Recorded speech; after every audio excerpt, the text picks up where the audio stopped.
Hey Transformers, welcome back to our online series called Faithful, where we answer your tough questions about faith. Unfortunately, this is our last episode of the series, but this is not the end. If you have any questions about faith, please don't shy away from sending it over to us. We'll be more than happy to help you get through it and answer it for you.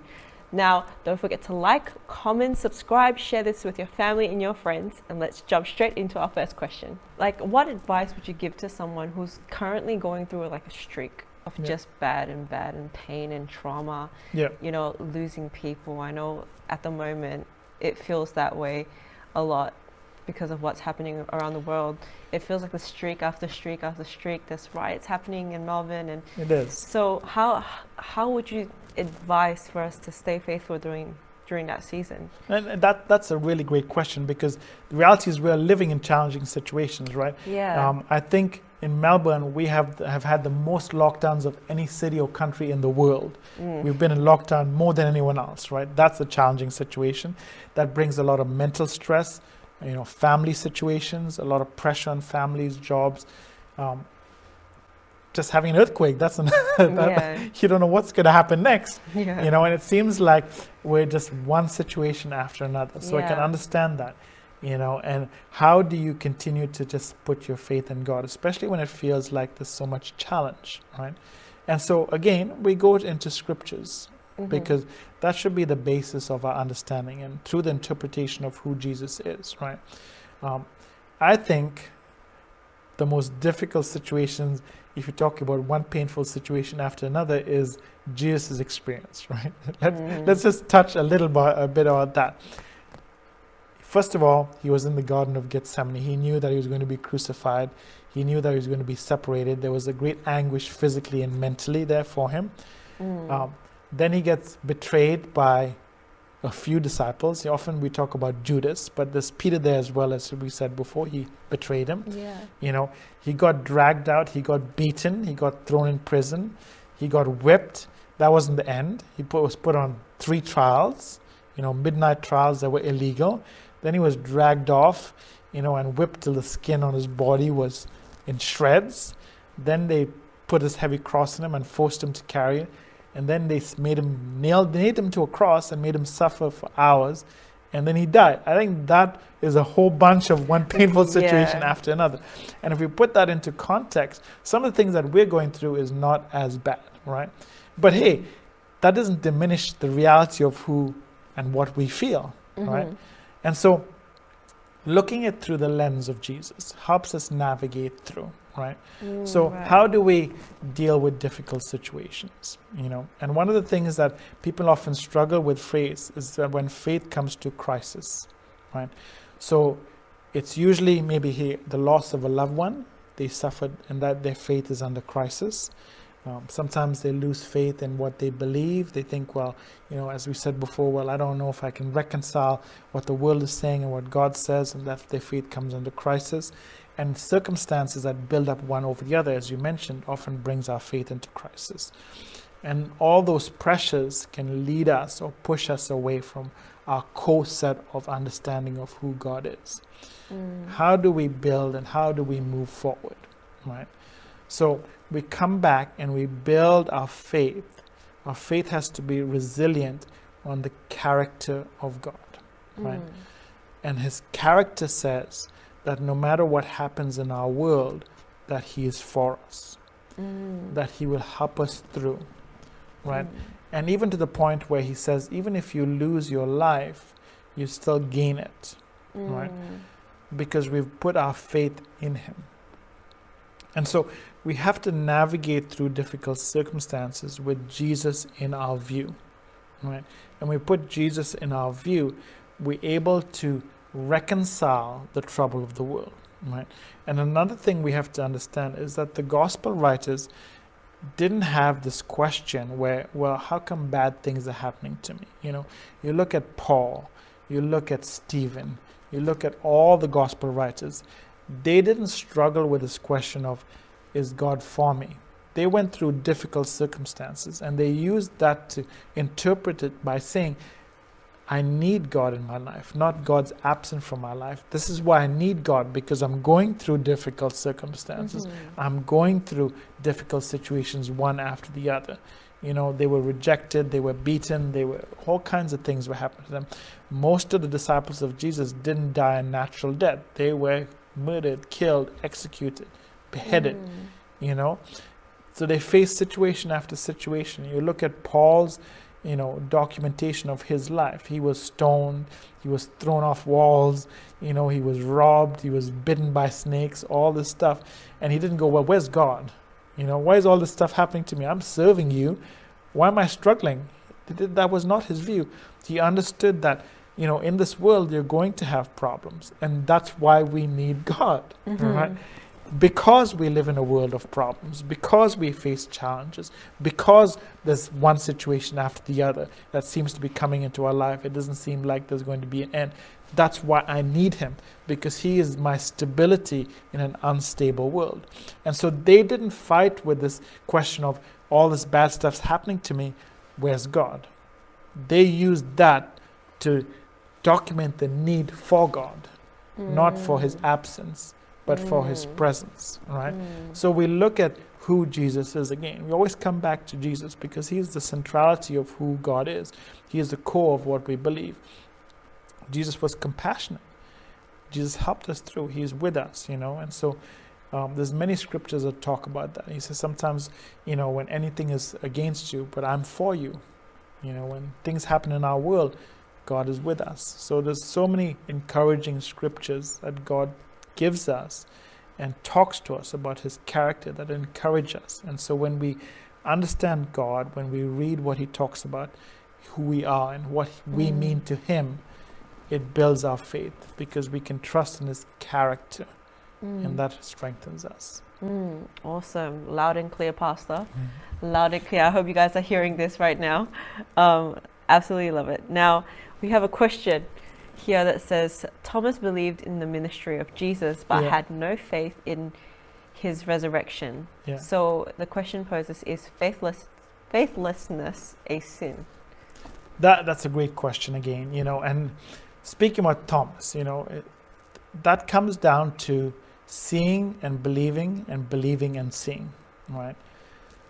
And again, we come back to that question of belief, right? But again, it's about trust. Like we said before, do you trust the character of God? Right.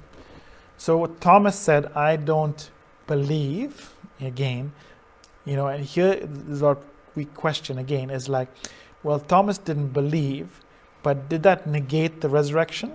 Just because he didn't believe, did the resurrection not happen because Thomas didn't believe? No, the resurrection still happened. So in spite of what Thomas believed or didn't believe, this event occurred. Right? So his belief didn't initiate, cause, or even have any consequence on what happened. Do you understand? And so in the same sense, sometimes we can believe things, but it doesn't mean that it's a reality. Right? So Thomas struggled with actually believing, in a sense of believing that what Jesus talked about himself was going to be reality. All right?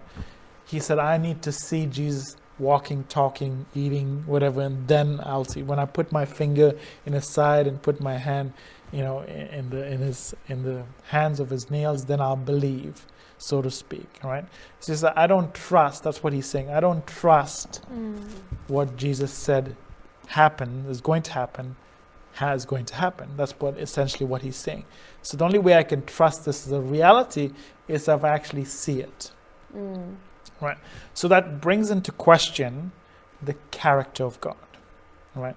So when God says something, do we trust him? Or do we say, well, I don't know. Are you trustworthy? So are we saying, is God trustworthy or is God not trustworthy? That's the real question to that question they're asking. Is God trustworthy?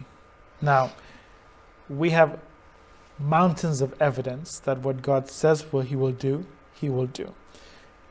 I know for my life, what he said about my life has come to pass. And that my knowledge of him and my faith in him is built on my experience of him that has come from his teaching, his words, and my experience of putting my trust in him, right?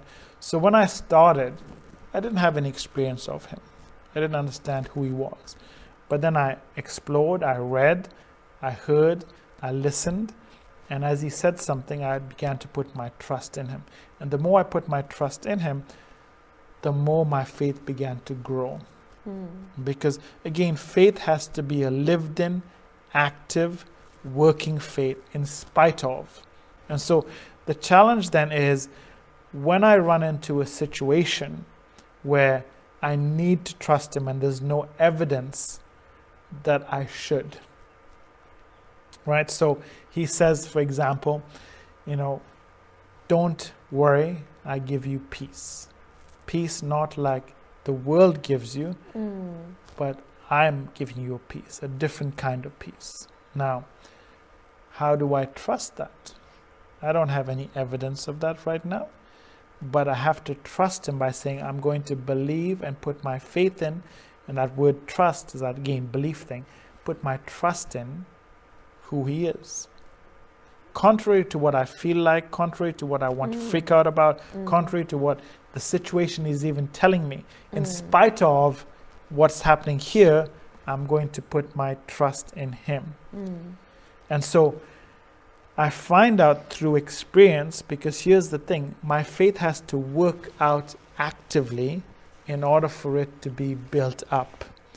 A faith that is not being built up is just a belief. And a belief actually is a fragile thing that when it comes to a challenge, if you just have belief in things, it's going to crumble. You have to live out, act out. And that's what Jesus invites us to do, to act out your faith, to put your trust in me and work it out in your world, right? And the people that Jesus marveled about were people that worked out their faith in real life circumstances, right? How do we work out our real life faith in circumstances that in our world? We need to understand how this works practically in our world. And so the question is, trusting him. But how do I trust him? That someone asked, how do I trust someone that I don't see? Right? So how do I trust him is I believe what he says, right? And I work it out in my life. I know, for example, he says, forgive those that hurt you. I don't want to do that because you hurt me. Why should I forgive you? But there's a nudging that is coming from him that do it because it's going to help you. It's going to help build you up. But I don't feel like it. Now here's my question. Is my faith active if I just believe that I should forgive or actually act it out? My faith is built when I act it out. All right. So that's how I live out my faith in active terms. So when God nudges me towards something to forgive, even though I don't want to, I take that trust in him and say, okay, I'm going to trust you. I don't see how it's going to help, but I'm going to trust you that I'm going to do it. Right. And then I discover, hey, when I forgave, my heart becomes healed. I'm not carrying this burden. And I go, hold on. I believe what you're saying, right? Yeah. I trust you. So now, when he nudges me the next time in a certain direction, when he says, go up to that person and do this, I'm like, okay, well, I've learned to trust you in this situation. Now you're nudging me in a different situation. I can learn to trust you again. And then I live out that experience. I follow through with his nudging and work out what he's telling me to do. And then I see the result. I'm like, okay, well, that worked too, right? All right, the next time he says something, I can trust him more. Right? So I learn my trust and faith in him when I lean on and act out what he's asking me to do. Not just by believing stuff, by living it out, right? So coming back to the Thomas question is like, can you trust him? So the question is faithlessness sin, right? So if we replace the word faithlessness with trustworthiness, is trustworthy or trustlessness sinful? So when that calls into question the character of God, is God trustworthy or not? All right. So it breaks it down to that. Is he trustworthy? Yes, he is. All right. So if I don't trust him and trust who he says he is, am I failing in my understanding of who he is. Yes, I am failing in understanding who he is because I have not put my trust in him. Now, that does not diminish him. It doesn't make him less. It doesn't make him incapable. It doesn't make him lack of anything. It diminishes me because I haven't put my trust in who he is. So therefore, I'm not going to be able to live successfully because I'm struggling with trying to figure things out here when I can trust him and work out my life, right? Forgiveness, again, another example. If I forgive someone, even my enemy, it's going to help me in my life. Not just them, it's going to help me. But if I refuse to trust that he will work things out, then I won't forgive.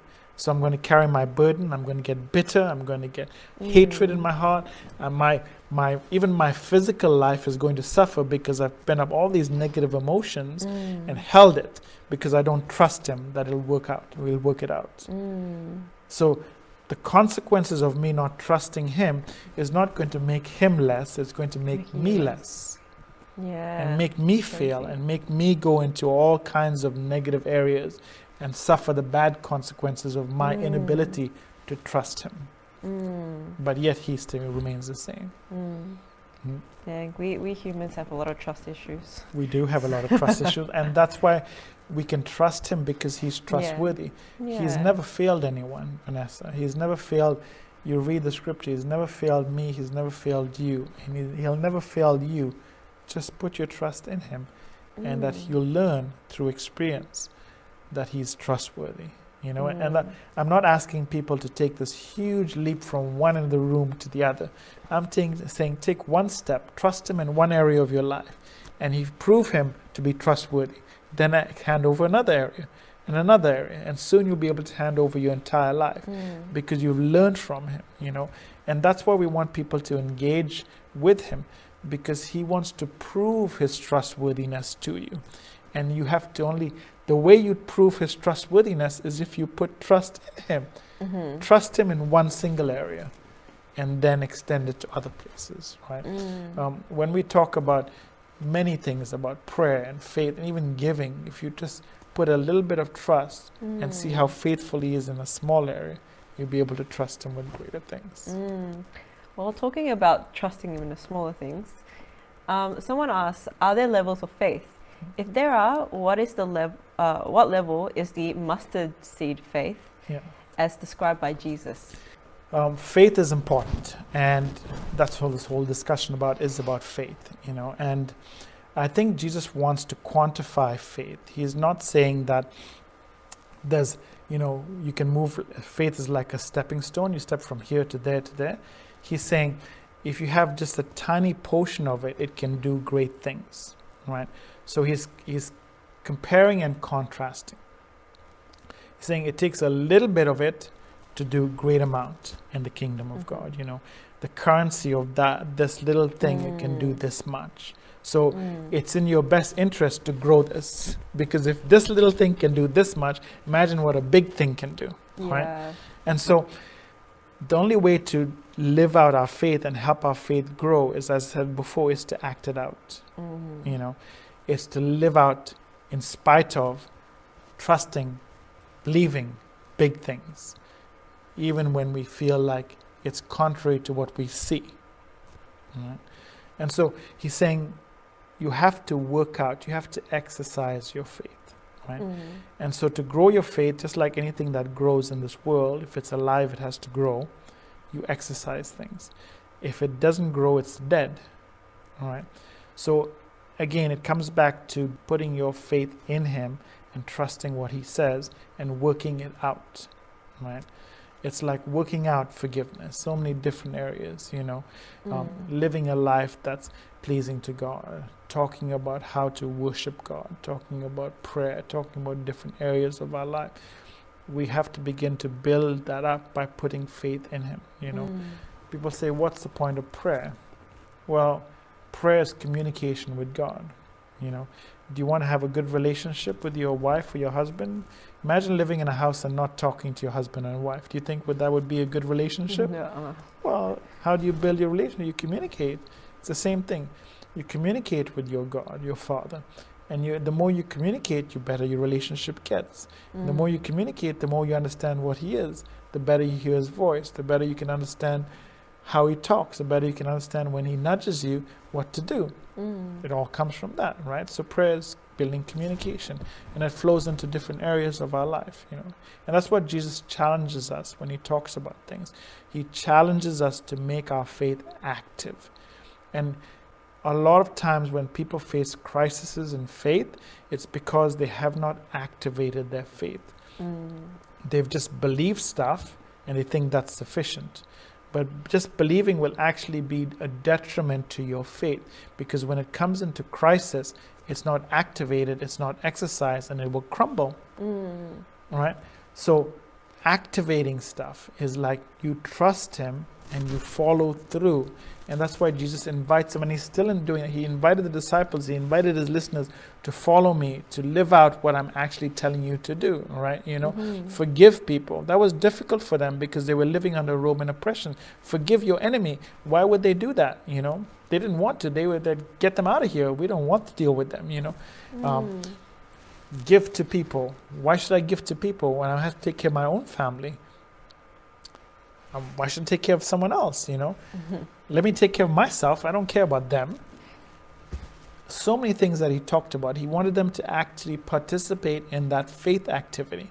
And that's what built up their faith, He tells his disciples over and over again. He takes them on this journey. He instructs them. And it was a challenge for them because they lived under certain mentalities. But then he asked them to do things, go out and visit houses and pray for them, and if they reject you, just go to the next house. They didn't want to do that. They found it challenging, but he encouraged them to do it. And as they lived it out, their faith began to grow. So when he wasn't around, they were able to do that. They were able to go across the world and talk to people. But if they never did that when he was with them, they would never have done it after. Right? So lived out faith, active faith. We have to participate in the challenges that Jesus issues in our world. And if we live it out, then our faith begins to grow. And that's when our faith becomes stronger.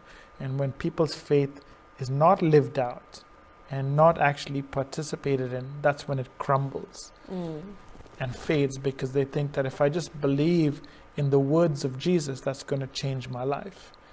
But it doesn't. And that's not what Jesus asked them to do. He asked them to hear his words and do them. Right. So good, Pastor. I think you're on a roll. Shooting flames. I love it. Now, a bit of a more serious question. Well, not that all of them were not serious, but someone asked, how are we to know that our faith is dead? Well, I think I just talked about that. When a faith is not active, it's dead, right? And that's when we suffer crisis. That's when our faith breaks. That's when it crumbles, because believing and thinking that that's sufficient, you think that's going to build your faith. But just believing stuff is not going to build your faith. You have to actually participate in the ways and the works and the life of Jesus, participate in what he asks us to do, when he nudges us in directions, when he asks us to do things that sometimes are uncomfortable for us, like as I said before, he wants you to do something, or he wants to ask you to step up in a certain area. He wants you to exercise something. He wants you to, maybe even get up on a platform and sing a song, and you find that challenging. But when you exercise that faith, it's going to be built up. When you cross the street to your neighbor and start having a conversation, you might find that challenging, but he nudges you towards it. You go up and you do it. You find that, hey, I can do this. My faith's being built up because I'm believing and trusting in him. And there's so many different areas in life that when he nudges us, we have to participate in. But just saying, I'm going to sit here and say, well, I just believe that it's going to work out, is not going to change your life. It's not going to build your faith. It's not going to do anything for you. So a faith that is active is alive. So on the reverse of that, a faith that is not active is dead. Right? So that's a faith that you can see will walk away from God, because it's not active, it's not exercised, it's not working, it's not participating, it's not doing anything. It's just sitting there hoping that things will just work out. And just believing stuff doesn't change your world. Right? We established that. Believing things doesn't change your world. Yeah. And I think if there's anything that we could take away today is that we need to activate that faith. That faith needs to be actioned. That's right. Yeah. And I mean, it's not hard to activate faith at all. And for example, sometimes people don't come to church every week, right? And you think, well, that's not a big challenge in my life. I have other things to take care of. I have kids' parties to go to. I have picnics to go to. I have my boss inviting me over this week. And maybe I'll come in every 3 weeks, 4 weeks, right? But you're not participating in the activity to strengthen who God is, right? So you're relying on a simple potion, right? Well, if I do a little drop in my car, if I drop 1 drop of gasoline, I can drive 100 kilometers. Will that work?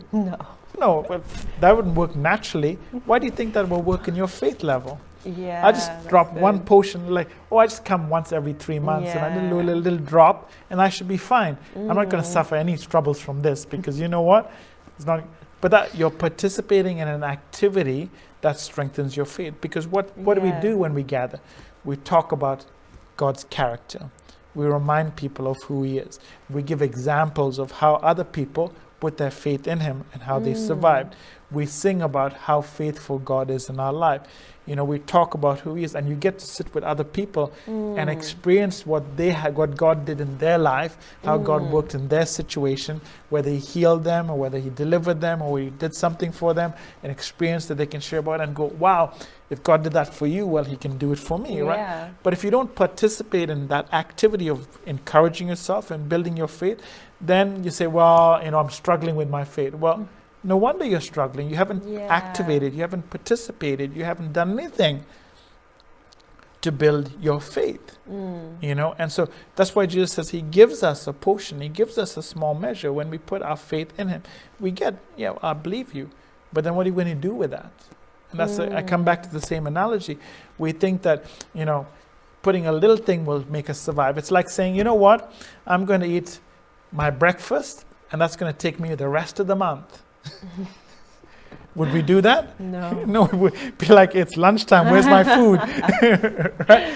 But when it comes to faith, we think that, if I just put a little drop, that's sufficient.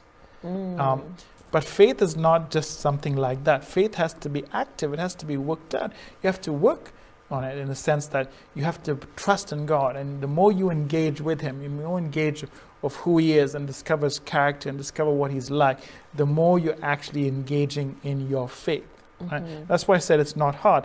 It's coming, it's participating, it's listening, it's trusting who God is.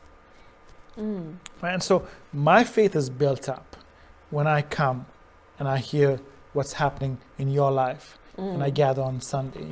My faith is built up when I sing about who He is, because it reminds me I've gone through all this negative week and I hear all these things that are happening, and the bad news, and I come for an hour on Sunday and I get to sing about who God is. It reminds me. It doesn't make Him greater, but it reminds me of who He is and what He does in my life.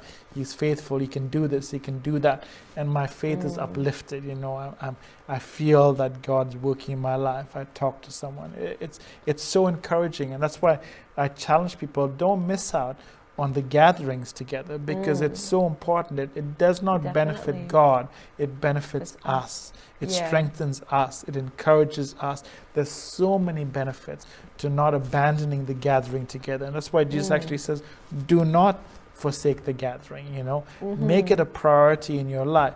It's, for example, it's just an hour and a half for most times, 1.5 hours in a week. Yeah. And you find that people say, well, I'm going to do a whole bunch of things in that 1.5 hours. You could do it after, you could do it before. Yeah. Why would you compromise the most important thing in your life that's going to help build you up? You have negative things coming in every direction for like so much of your week. You have an hour and a half that's going to build you and strengthen you. Don't abandon what's going to help you in life. Yeah. And I loved how Jesus prioritized the gathering. Yeah. He really prioritized the gathering of people, the community of people. Absolutely. And, to be honest, just being really honest here, I don't know where I'd be if it wasn't for the community that the church has provided for me.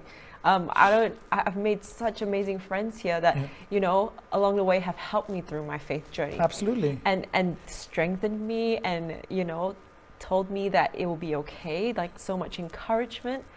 And if this is for free, I mean, like, I understand, sometimes we seek counsel and therapy and stuff like that, but sometimes church is therapy. You come to totally therapy, yeah. Yeah, you get to make awesome friends. You get to have people you can just let off your load on. Yeah, that's right. But the great thing, you can choose to let off your steam anyway.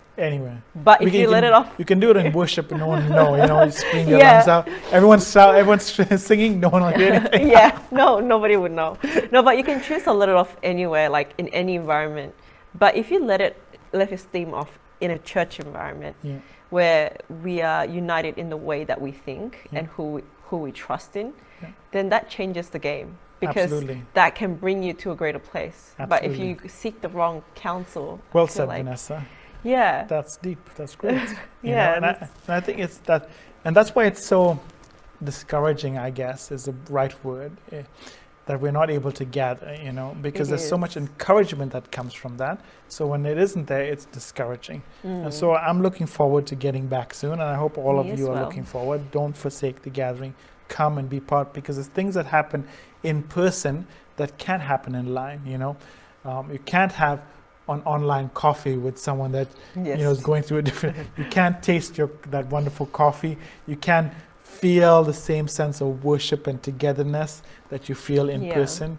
You can experience someone's story from across your online meeting, because you don't have to talk to anyone. And the greatest thing is you don't feel that comfort of a hug. There's so much amazement that comes from. Hug is here at Transform Church. It's going to be tough. I'm sorry, I know it's tough.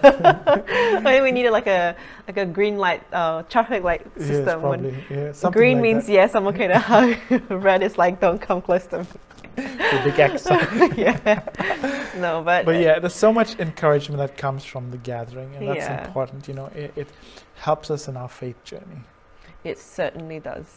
Now, our last question. Okay. Yes. So it's quite. We'll just say it, okay?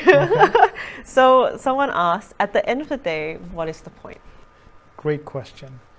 The point is that we have an eternal future. All right, so that's the foundation of everything. We are not just born and we disappear. We don't just come into existence and then we fade away into nothing and dust. There's an eternalness. We have what God offers us is an eternal perspective, that there is something greater and something beyond just this world. All right, and so we can live this life, we can try and make ourselves successful, we can gather money, we can gather as much possessions as we want, but we can't take any of that with us, And ultimately, life, no one gets joy out of having possessions, because you get a new car, it's great for the first week, but then you could care less. You get a new TV, it's exciting for a little while, but then you could care less. That joy, that excitement that comes from possessions fades really, really quickly. Doesn't matter what it is. New iPhone, wow, this is awesome, I got a new iPhone. Well, there's another new iPhone coming and yours is old now. Everything fades, this world fades, everything in this world fades. And the only thing that truly exists is an eternal relationship. If that isn't important, then you're just going to fade away into nothing and have eternal separation. And all we want people to understand is that Christ offers us an eternal relationship that goes beyond. And it's not just that. There's so much benefit, as we said before, that comes from having an enduring relationship with Jesus. It's about the benefit that comes into our life. It's about the success he can offer. It's about the perspectives on life. It's about our body. It's the health of our body. It's the health of our mental status. There's so many different things that he offers us that make us into better people, and better people to be around, and better people to help other people, and also to benefit not just ourselves, but everyone, our world, our circumstances, people that we don't even know of. The reason why churches do so much good is they believe in the redemptive power of Jesus. And it's our calling that Jesus went around doing good and helping people live a better life. That's why we do what we do. We help people in our community. We help people in our counseling, in prayer, in so many different areas, because we believe that that's what God does. And that's what God is doing through us. And so there's so much good that comes from a community of believers, right? That want to change the world they live in, the circumstances, their communities, the people around them. None of that would be possible without the one and the source of all of that being Christ, right? So the point is, our lives are much better.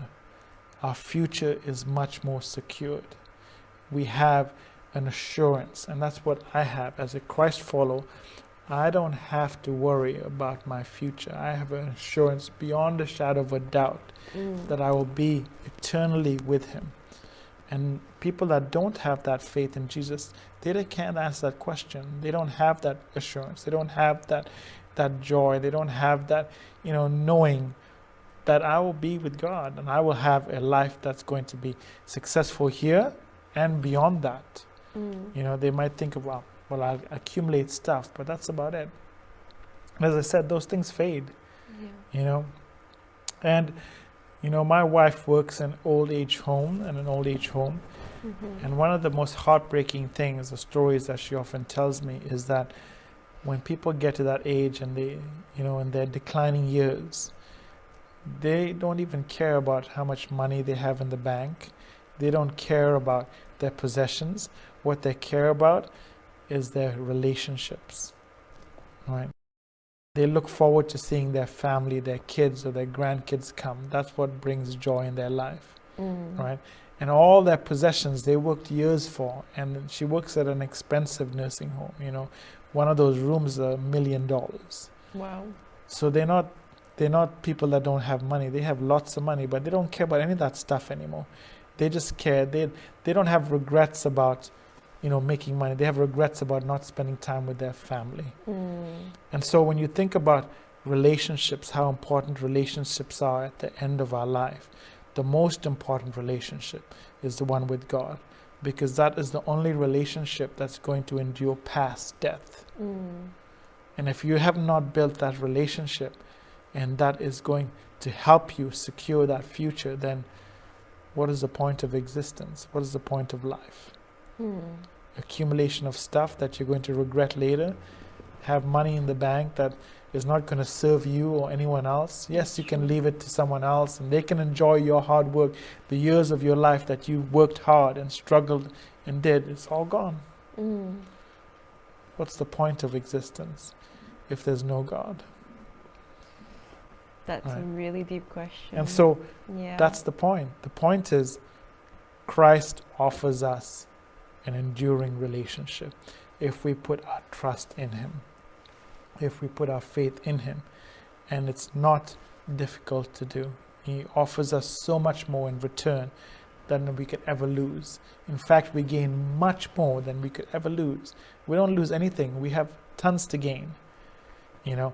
Being a Christ follower doesn't mean you have to abandon anything. You don't have to give up your job. You don't have to give up relationships. You don't have to go live on a mountain somewhere. He wants you to live, as we're talking about, an active, lived-in faith in the place you already are. Because that best demonstrates who he is and what he does in your life. A life transformed from where you were to who you are now. And what transformed it is Jesus in the middle. And that's the greatest testimony you could tell to anyone, because Jesus does it. And the point is, he is love, and he loves us immensely, and he has a great future for us. All we have to do is put our faith in him. Amen and amen. That's great. And I think what I want to say in closing is, this is not the end of our discussion. There's opportunities for you to email us at any time. If you're watching this even a year from now and you come across it, you can get in touch with us at info@transformchurch.org. You can message us on our Facebook. this is not the end of our journey of faith. It's always ongoing. And as we try to build our faith, as I try to build my faith, as you try to work on your faith, and as you try to work on your faith, we're in this together. You know, and life is better when we do it together. And life is even much better when Jesus is in the middle of what we're doing. Absolutely. So I would like to invite everyone, you know, if you're in the Melbourne area, come check us out at Transform Church. Vanessa, our awesome host, will be there to greet you. I'll be there to greet you. And we have a whole bunch of people here that will love to see you. Now that was the last question for this series, Faithful. We really hope that you got so much out of it. I know that I've been taking notes throughout the weeks, have been getting real insight on the topic Faithful. If you guys still have any more questions, please send it to us. We will certainly answer them. Is that correct? You can send it by commenting down below or messaging us privately, or you can send it through email at info@transformchurch.org.au. Now, we hope to hear from you, and that's it for today. See ya!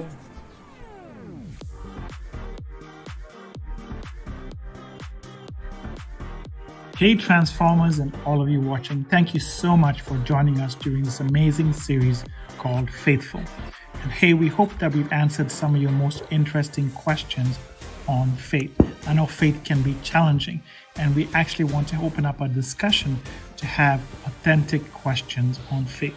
And so we want to thank all of you that actually sent in questions. We hope that we've been able to answer them for you. And we also know that there's more questions than we had time to actually respond to on our episodes. And so what we want to let you know is that we'll be doing bonus episodes on our Facebook group. So if you're not part of our Facebook group, go ahead and join, and we'll be posting the responses to some of the questions that we could not get to because of time constraints on our Facebook group. So we look forward to connecting with you there as well. In the meantime, have a great Sunday with your friends and families, and we hope to see you all in person soon.